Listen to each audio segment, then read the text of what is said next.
Hey, I'm Abby and welcome back to the Life Work Balance YouTube channel. Have you been applying to jobs online and for some reason you just aren't getting any hits? You're not getting any callbacks, you're not getting any interviews, nothing. Today I want to share with you the 3 biggest mistakes that I see most often on resumes and how to fix them. But before we jump into that, please go ahead and give this video a thumbs up if you're looking forward to learning about those 3 big mistakes.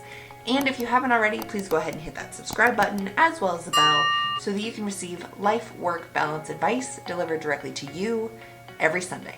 Okay, so first and foremost, the number 1 reason why you may not be getting any responses back to all of your job applications due to your resume is because you're using the wrong layout. It's likely that your resume is not ATS or applicant tracking system friendly. Now, I recently posted a video on this topic, so I've linked to it in the description box below, but essentially what it comes down to is that sections of your resume may be misread or not read at all due to the format that you have your resume in. This could be because you have multiple columns for your resume rather than a single column. You might have included tables on your resume or images or graphics or something else that just confuses the computer system that's reading your document. So like I mentioned, I recently released a video on this exact topic.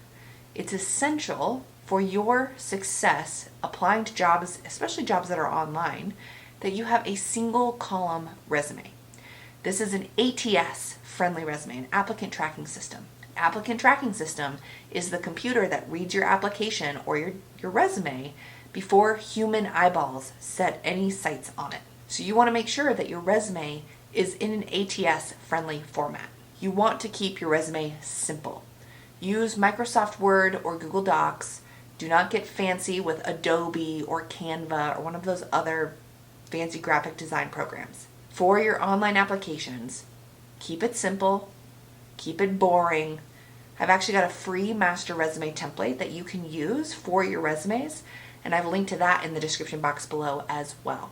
1 column, no tables, no images or graphics, no fancy colors. Keep it plain, relatively boring. That doesn't mean it can't look good, but you don't want to get too fancy with the formatting. That's what confuses the program, and that's what will cause you problems with getting through to the next stage.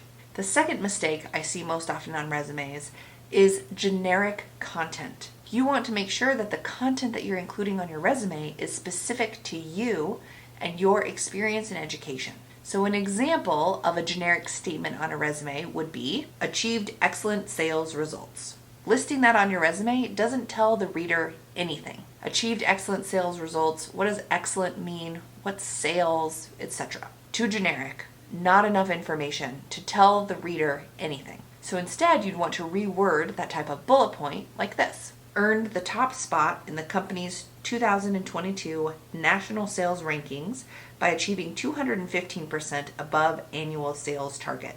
That bullet point tells the reader a lot more than just the plain old boring achieved excellent sales results. You can essentially use the STAR or the CAR method, which are methods to answer behavioral-based interview questions, to write your bullet points for your resume. You want to be able to describe the challenge or the problem that you solved, possibly describe the actions that you took when addressing that challenge or that problem. And again, this is specifically what you did, not what your team did or what your boss did, but what you did. And then describe the outcome that you achieved, the direct result of the actions that you took to solve the problem or overcome a challenge. Another interesting thing that you could try is using an AI program like ChatGPT to help you generate some of these more specific ideas or content for your resume. I have a video specifically on how you can use ChatGPT to help you write your resume, and I've linked to it in the description box below. And then the third and final huge mistake that I see pretty regularly on resumes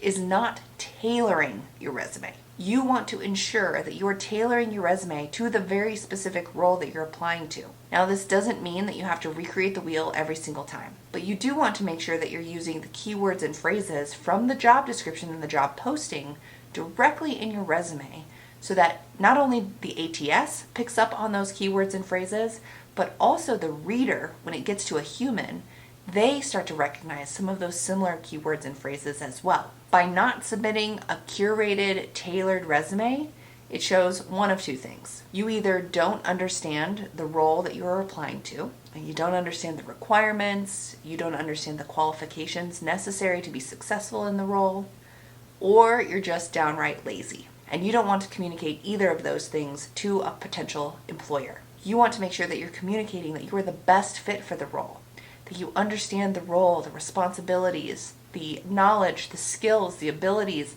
associated with the role, and that you have those things that will make you successful if you were to be hired into the position. So tailoring your resume is essential to your overall job search success. Now, I offer a applications materials review session where I can go over your application materials like your tailored resume, a tailored cover letter, even answers to supplemental questions for a specific job that you're applying to. So if this is something that you're interested in and you want more customized help beyond just watching generic YouTube videos, please feel free to reach out to me directly. I've linked to my contact information and my website in the description box below, and I would love to help you make sure that your application materials for this specific job are really quality and can help you stand out as a candidate for this position. So I hope you found this video helpful. If you did, please go ahead and give it a thumbs up.